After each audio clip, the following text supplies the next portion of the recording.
In any case, they presented it as a gentle spring evening at the Grantwood estate, with the intention of celebrating. Paths were illuminated with lanterns and trimmed hedges, champagne on silver platters, Noel's name emblazoned like royalty on everything, from menus to napkins.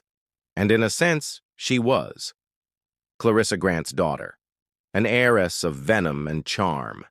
And I, the man, had been recast in history as an embarrassing addendum. I could sense I didn't belong the moment I stepped onto the estate grounds. Heads turned, but no one made room. The valet took my keys as if he were doing me a favor. My world had changed. She'd texted the day before, briefly. So maybe it never was, but please, come for Noel. I know it's awkward, just keep the peace. So I came. I didn't ask what it meant. I just showed up. Dark blazer, clean-shaven. I stood at the edge of the lawn, near the hedges, holding a flute of something expensive and dry, the same perfume I wore the day she was born. Noel looked stunning, vibrant. She wore a short, apprehensive smile that briefly warmed when she saw me.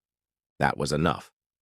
Then I made my mistake, approaching the garden archway to snap a picture of the string lights. And that's when I saw her, Clarissa. Still immaculately groomed, still as emotionally cold as the day she told me I no longer fit. Her story. She entered like a frost and perfume curtain. Her heels slammed against the cobblestone like a gavel's blow.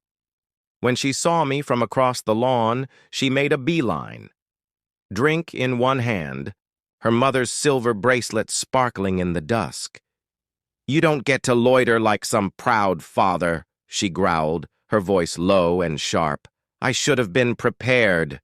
You're not my husband anymore," she said. "I'm Noel's father," I replied. "That hasn't changed." "You're not my husband," she repeated, her eyes narrowing like a lynx.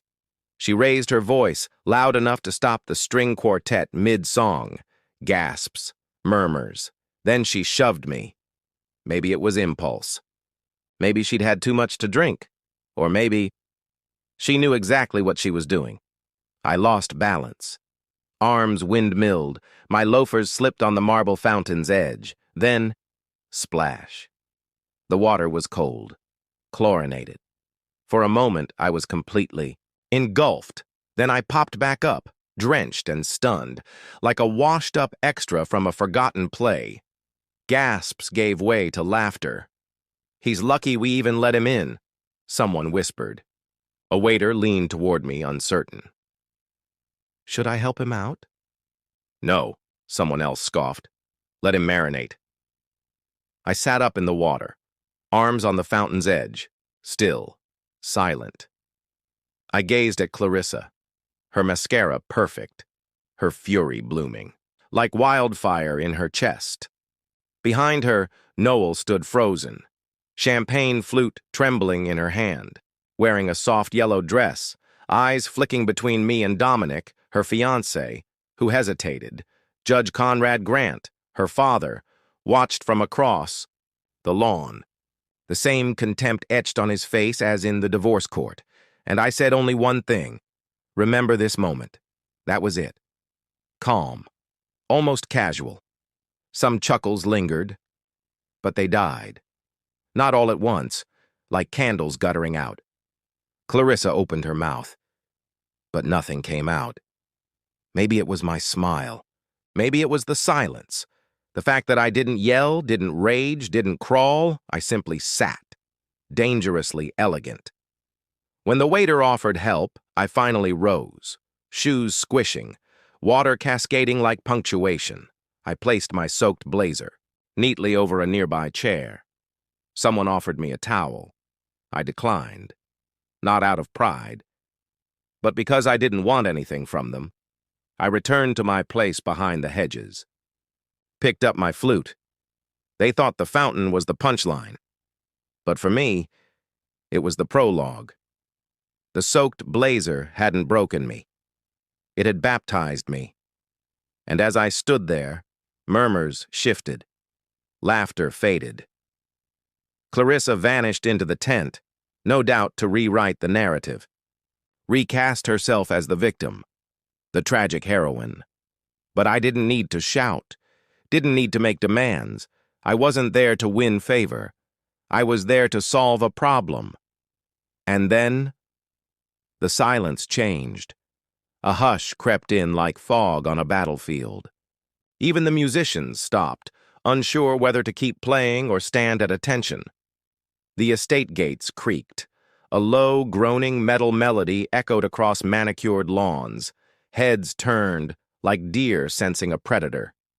And then, the car arrived. Not just any car, a black Mercedes Maybach, long, low to the ground. Its glossy frame shimmered beneath the string lights. 2 other cars followed.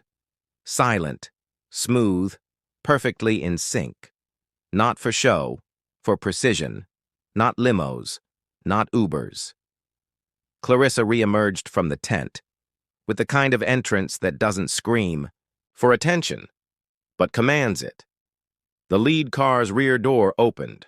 Corandre stepped out, sharp as a blade, 3-piece charcoal suit, marbled cufflinks, a look on his face like he'd already read the next 10 steps, and didn't think much of them. He wasn't just my attorney. He was my scalpel, my sword, my silence. You could hear the murmurs ripple. Wait, is that Corandre? The guy from the offshore property suit in Geneva? The one who got that CEO off a billion-dollar fraud case? Corandre didn't. Look at them. His gaze was locked on me. The second car's rear door opened. Tessa stepped out, hair pulled into a loose ponytail, shoes clicking softly on the gravel. No smile, all purpose, half investigator, half corporate counsel, completely indifferent to social theatrics. She gave me a nod. Clarissa's smirk evaporated. Her hand gripped her champagne flute tighter.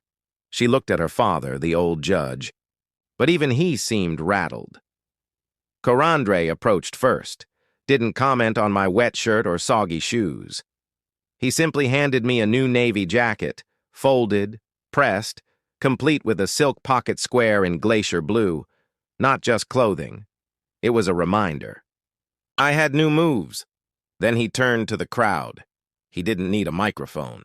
The silence obeyed him. Mr. Locke has certain paperwork to present, Corandre began. And though he could have whispered, they'd have heard every word. His voice was velvet over a razor blade. Calm, clean, controlled. Tessa stepped forward. Leather-bound folder in hand, she opened it with surgical precision. Brief, she said. Clarissa moved to interrupt. This is a private event, she said.